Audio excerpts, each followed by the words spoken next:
There will come a moment in your life when the world grows loud, when opinions press against you like heavy winds, when failure whispers your name, when doubt tries to settle in your bones. And in that moment, you will discover something extraordinary. The real battle is not outside of you, it is within. An unshakable mind is not born in comfort. It is forged in silence, in discipline, in the sacred decision to stand firm when everything around you trembles. Today, we do not speak about ordinary strength.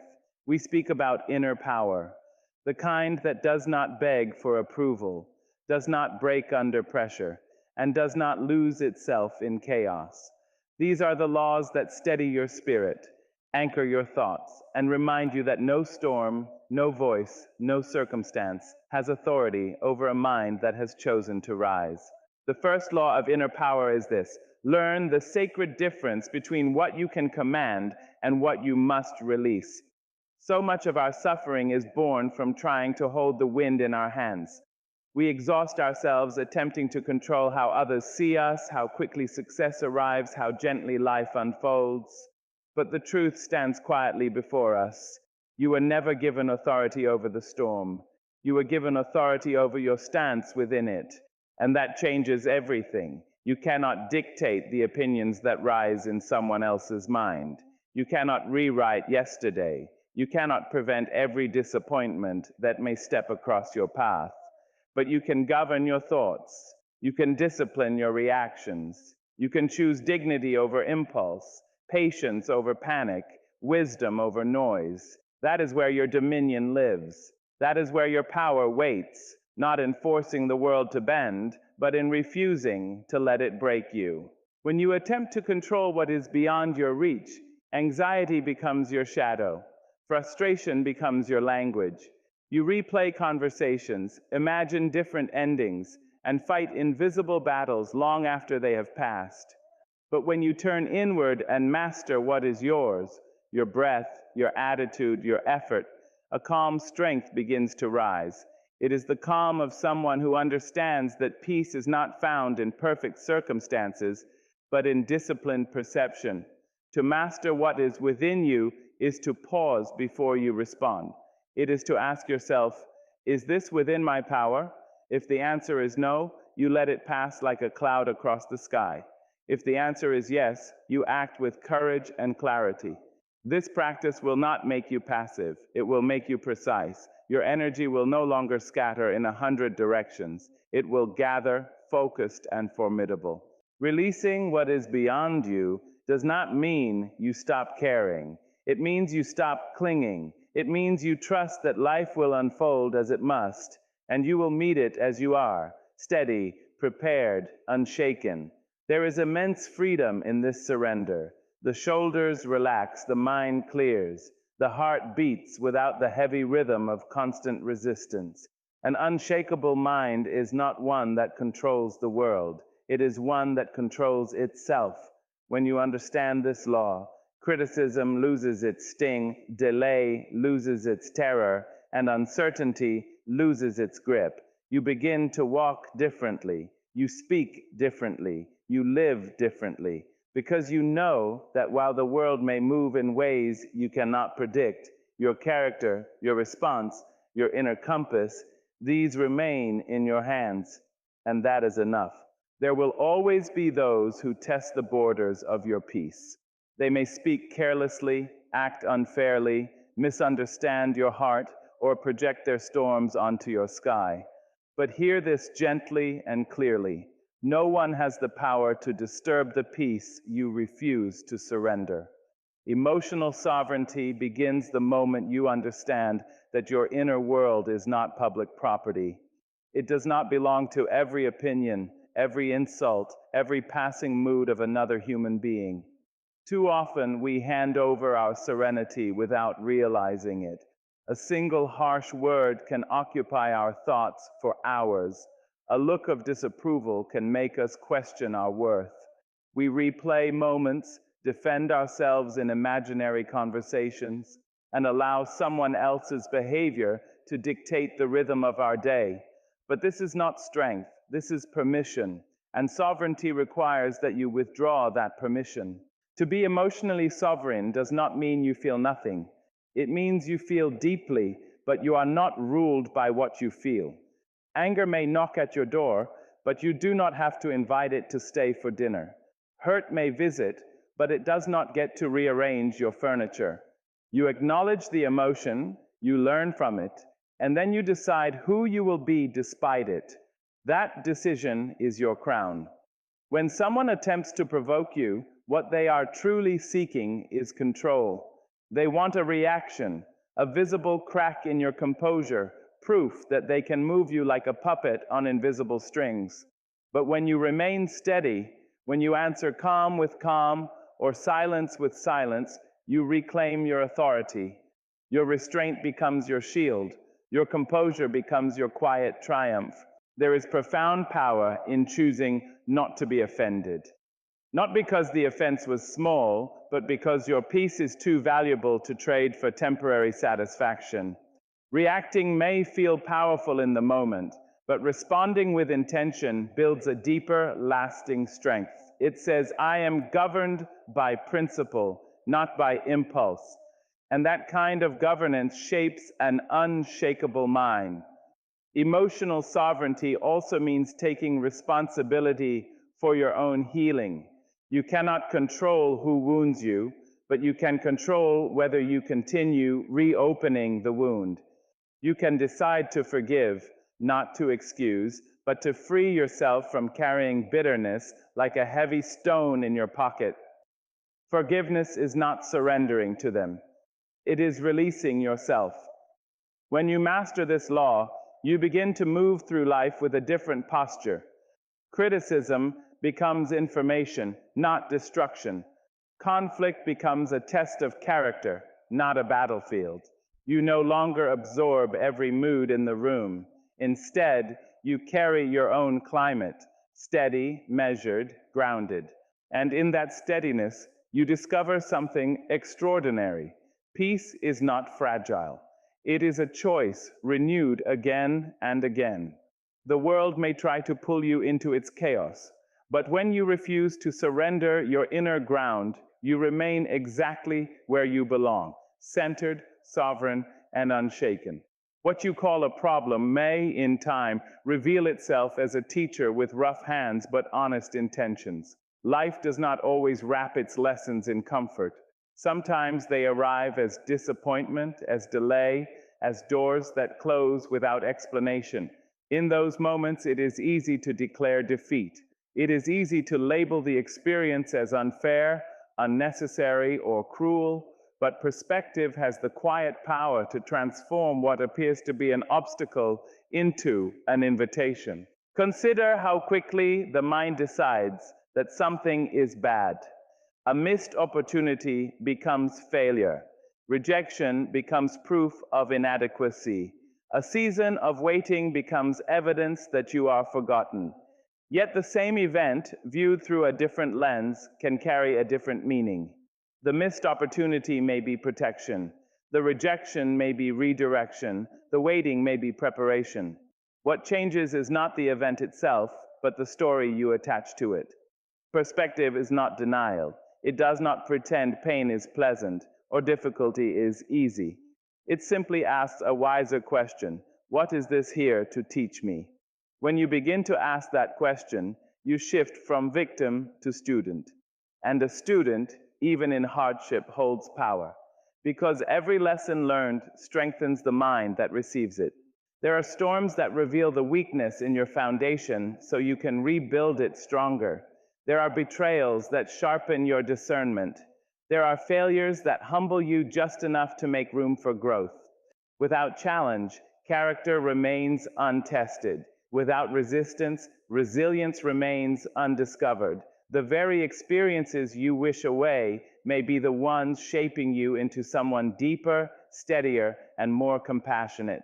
An unshakable mind does not crumble at the sight of difficulty because it understands that hardship is not the end of the story. It is a chapter, and chapters turn. When you hold this awareness, you respond differently. Instead of asking, "Why is this happening to me?" you begin to ask, "How is this shaping me?" That single shift restores your agency. It reminds you that even when you cannot control the circumstance, you can control the meaning you assign to it. Perspective also softens judgment of yourself and of others. When you recognize that every person is carrying unseen battles, you approach life with more patience. You understand that growth is uneven, that progress is rarely linear, and that setbacks do not erase worth. This understanding steadies your heart. Over time, you begin to trust the process of your own becoming. You no longer panic at every detour. You no longer collapse at every delay. You see life as a long unfolding, not a single moment of triumph or loss. And in that broader view, you find strength, because when you realize that problems can be disguised lessons, you stop fearing them. You face them with curiosity, with courage, and with the quiet confidence that nothing arrives without purpose. There is a kind of strength that does not announce itself when it enters a room. It does not compete for attention. It does not raise its voice to prove its presence. It is quiet, grounded, and deeply rooted. This is the strength that does not tremble under pressure because it does not depend on applause. It knows who it is without needing to be told. And in a world that often mistakes noise for power, silent strength stands apart. Many believe that power must be loud to be real. They think dominance is measured by how forcefully one speaks, how boldly one reacts, how quickly one asserts control. But true inner power does not rush. It does not flare up at every challenge. It listens. It observes. It chooses its response carefully. Stillness in this way is not weakness, it is discipline. When you are secure within yourself, you no longer feel the need to defend every criticism or correct every misunderstanding. You understand that not every battle deserves your energy. Silence becomes a form of wisdom. It says, I know my truth, even if you do not. That quiet confidence unsettles those who rely on chaos because it cannot be easily provoked. Silent strength is the ability to remain steady when emotions run high. It is the calm breath you take before responding. It is the measured tone you use when others expect you to explode. It is the choice to walk away from drama instead of feeding it. This restraint is not suppression, it is mastery. You feel the surge of emotion, but you do not allow it to command you. There is something powerful about a person who does not crumble under scrutiny. When others attempt to test your patience, silent strength anchors you. When circumstances become uncertain, it keeps you grounded. You do not panic. You do not perform. You remain present, and that presence carries weight far greater than any loud declaration ever could. Stillness also creates clarity. In silence, you hear your own thoughts more clearly. You recognize your values. You become aware of your intentions. Without constant reaction, your mind sharpens. You begin to see that strength is not about overpowering others, but about governing yourself. It is about standing firm in your principles even when no one is watching. Over time, this quiet power reshapes the way you move through the world. You speak less, but with greater impact. You react less, but with greater purpose. People begin to sense your steadiness. They may not always understand it, but they feel it. It is the calm center in the middle of movement, the rooted tree in shifting winds. And when life tests you, as it surely will, silent strength will not abandon you. It will remind you that you do not need to shout to be powerful. You do not need to prove to be worthy. You simply need to stand, grounded, composed, and unwavering, knowing that the deepest power is often the quietest. There is a subtle chain that binds many hearts, and it is not made of iron, but expectation. We tie our peace to outcomes. We tell ourselves we will be calm when the promotion comes, confident when the applause arrives, secure when the relationship unfolds exactly as imagined. And without realizing it, we surrender our stability to events we cannot fully command. Attachment to outcomes places your inner balance in fragile hands. Detachment, however, is not indifference. It is not the absence of desire or ambition. It is the decision to give your best without making your worth dependent on the result. You work diligently, you prepare thoroughly, you love sincerely, but you release the demand that life must answer in a specific way. In that release, something remarkable happens. Anxiety loosens its grip. When you cling tightly to a particular result, fear grows alongside effort. You begin to measure every step by how close it brings you to the prize. If progress slows, discouragement follows. If obstacles appear, doubt begins to whisper. But when your commitment shifts from outcome to effort, your foundation strengthens. You wake each day asking not, will I win, but will I give my best? And that question is entirely within your control. Effort refines you regardless of the result. Discipline builds character whether the world applauds or not. Growth happens in the process, not in the applause at the end. When you understand this, setbacks lose their power to define you. A closed door does not mean you are inadequate. It means the journey continues, and you continue with it, steady and unbroken. Detachment also protects your joy. When your happiness depends solely on success, you live in constant suspense.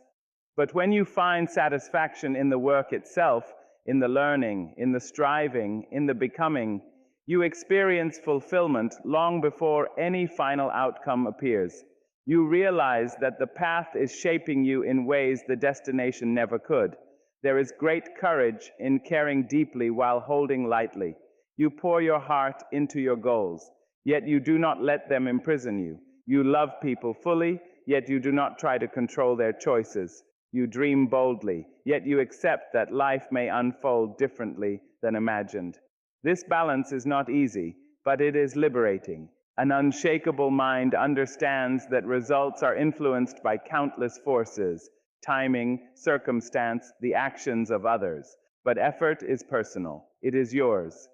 When you anchor yourself there, disappointment may visit, but it does not devastate. Success may arrive, but it does not intoxicate. You remain grounded because your identity is rooted in who you are becoming, not in what you achieve. And that is a strength no outcome can give, and no outcome can take away. Greatness is rarely born in a single dramatic moment. It is shaped quietly in the ordinary hours most people overlook. Discipline is not a loud declaration made once. It is a quiet promise kept daily. It is choosing to rise when comfort whispers for you to remain still. It is choosing to continue when excuses line up politely, offering you an easier path. Small daily victories may seem insignificant at first, but they are the bricks that build an unbreakable mind. Every time you do what you said you would do, you strengthen something within yourself. When you keep a commitment, even a small one, you send a message to your spirit: I can trust myself. And self-trust is the foundation of inner power. Without it, confidence becomes fragile, dependent on mood or circumstance. With it, you stand on solid ground. Discipline is not punishment. It is self-respect in action. It is deciding that your future deserves more than your present impulses. The mind, left unchecked, will often seek comfort over growth. It will rationalize delay. It will negotiate with your goals. But discipline gently interrupts that pattern. It reminds you that who you are becoming matters more than what feels easy in the moment. There will be days when motivation fades. On those days, discipline carries you forward. Motivation is emotional. It rises and falls like the tide. Discipline is steady. It does not ask how you feel. It asks who you intend to be. And when you answer that question with action, however small, you claim another quiet victory. Do not underestimate the power of consistency. Reading a few pages each day sharpens the mind over time. Exercising regularly strengthens the body gradually. Practicing patience daily deepens emotional resilience. None of these changes happen overnight, but over weeks and months they transform you. The mind begins to understand that effort is not temporary, it becomes a way of living. Small victories also build resilience. When you prove to yourself that you can endure minor discomfort, waking early, finishing a task, choosing restraint over indulgence, larger challenges no longer intimidate you. You have trained yourself to persist. You have practiced endurance in manageable doses, and that practice prepares you for greater trials. Discipline shapes identity. You no longer see yourself as someone who tries and stops. You begin to see yourself as someone who continues. That shift is powerful. It alters the way you approach difficulty. Instead of asking, "Can I do this?" you begin to say, "I will find a way." An unshakable mind is not built through sudden bursts of effort. It is formed through repetition, through daily alignment between intention and action. Each small victory may appear ordinary, but together they create extraordinary strength. And one day, when life tests you, you will stand firm, not because of a single heroic act, but because of the countless quiet promises you kept along the way. There is a thin space between what happens to you and what you choose to do about it. In that space lives your freedom.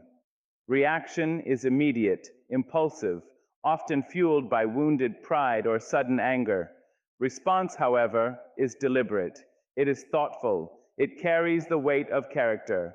And over time, it is not your circumstances that define you, but the manner in which you answer them. When someone speaks harshly, reaction urges you to strike back.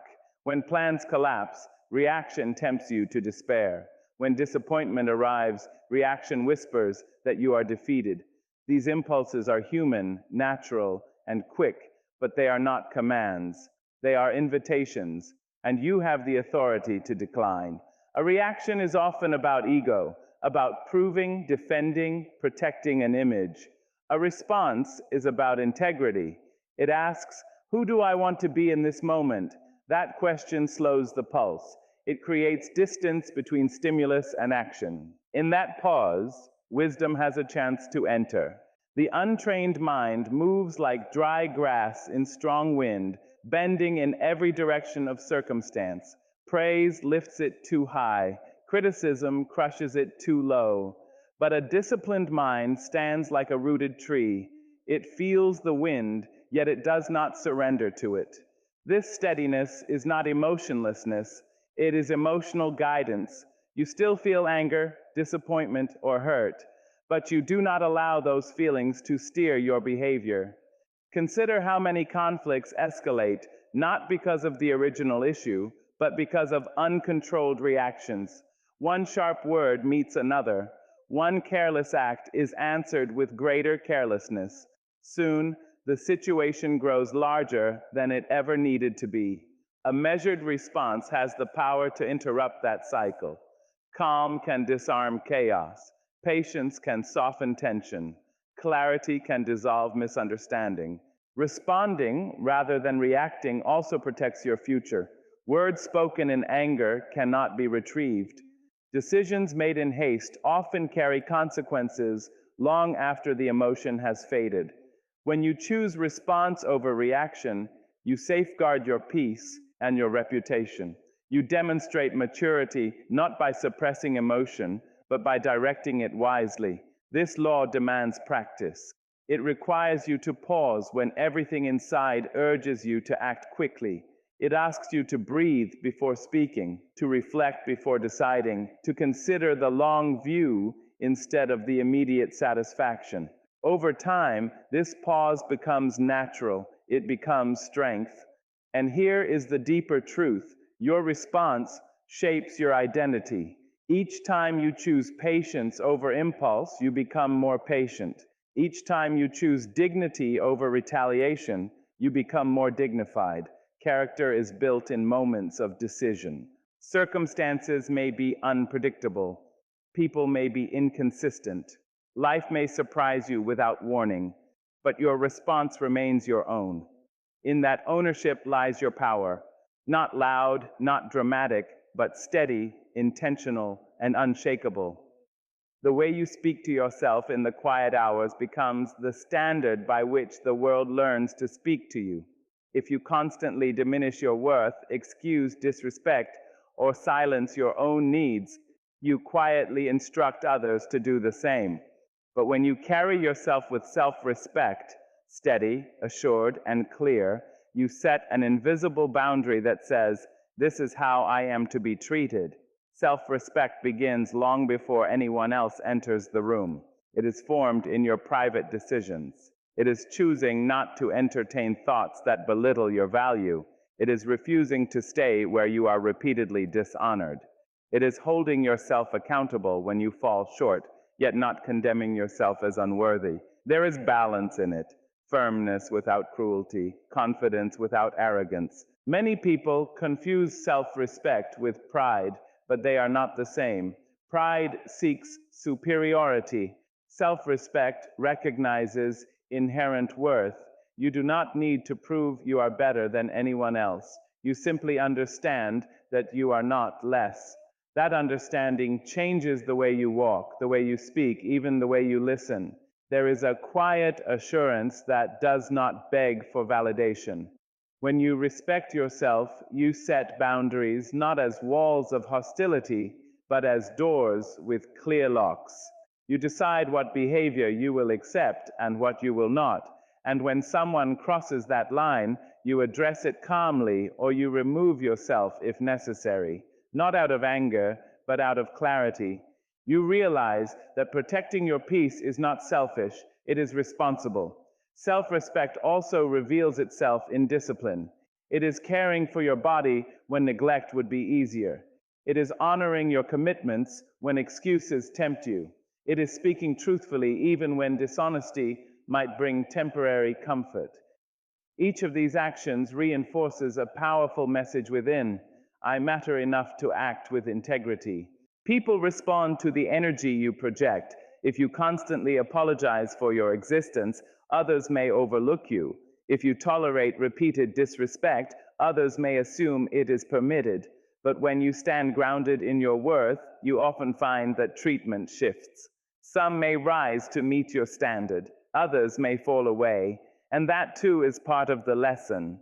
An unshakable mind does not chase approval. It does not contort itself to fit every expectation. It understands that not everyone will agree, and not everyone will stay, but it refuses to trade dignity for acceptance. That refusal becomes strength. Over time, self-respect shapes your entire life. Your relationships become healthier because they are built on mutual regard. Your decisions become clearer because they are aligned with your values. You no longer seek permission to exist fully. And when you treat yourself with honor, patience, and firmness, you teach the world how to approach you, not with fear, not with dominance, but with the same respect you have already chosen to give yourself. The conversation you have with yourself is the most constant one in your life. Long after others leave the room, your thoughts remain. In moments of silence, your inner voice speaks, shaping your confidence, your fears, your courage, and your doubts. If that voice is harsh, it can weaken even the strongest spirit. If it is supportive, it can carry you through the most difficult seasons. Your inner dialogue is not background noise. It is the foundation of your mindset. Many people speak to themselves in ways they would never speak to someone they love. When mistakes happen, the inner voice becomes critical and unforgiving. It repeats failures, magnifies flaws, and predicts future defeat. Over time, this constant negativity shapes belief, and belief becomes behavior. If you tell yourself repeatedly that you are not enough, you will begin to act as though it is true. But when you choose to speak with encouragement, patience, and honesty, your inner world begins to transform. An unshakable mind requires a voice that strengthens rather than sabotages. This does not mean ignoring your weaknesses or pretending challenges do not exist. It means addressing them with clarity instead of cruelty. When you fall short, your inner dialogue can say, "You failed this time, but you can learn and improve." That single shift turns defeat into development. Growth thrives in an environment of constructive reflection, not self-attack. The way you interpret events also depends on this internal conversation. If something goes wrong, a negative inner voice may declare, "This always happens to you." But a disciplined inner voice responds, "This is a setback, not your identity." One sentence traps you in limitation, the other keeps you moving forward. The difference lies in how you frame the experience within your mind. Training your inner dialogue takes awareness. You must notice when it turns harsh, when it exaggerates fear, when it predicts disaster without evidence. Once you notice, you gain power. You can interrupt the pattern. You can replace destructive thoughts with balanced ones. This practice may feel small, but over time it reshapes your emotional landscape. Your inner voice should become your coach, not your critic. A good coach acknowledges mistakes, but focuses on improvement. It encourages persistence. It reminds you of progress. It celebrates effort. When you adopt this tone internally, resilience grows naturally. You begin to trust yourself because your mind is no longer a place of attack, but a place of support. The inner dialogue also influences your confidence. If you constantly doubt your abilities, hesitation will follow you. But if you remind yourself of your preparation, your learning, and your effort, courage increases. Confidence is not arrogance. It is the steady belief that you can handle what comes next. When your inner voice becomes your ally, you carry strength wherever you go. Challenges may still appear, but they will meet a mind that refuses to undermine itself. And in that harmony between thought and action, you will find a quiet, enduring power that no external voice can take away.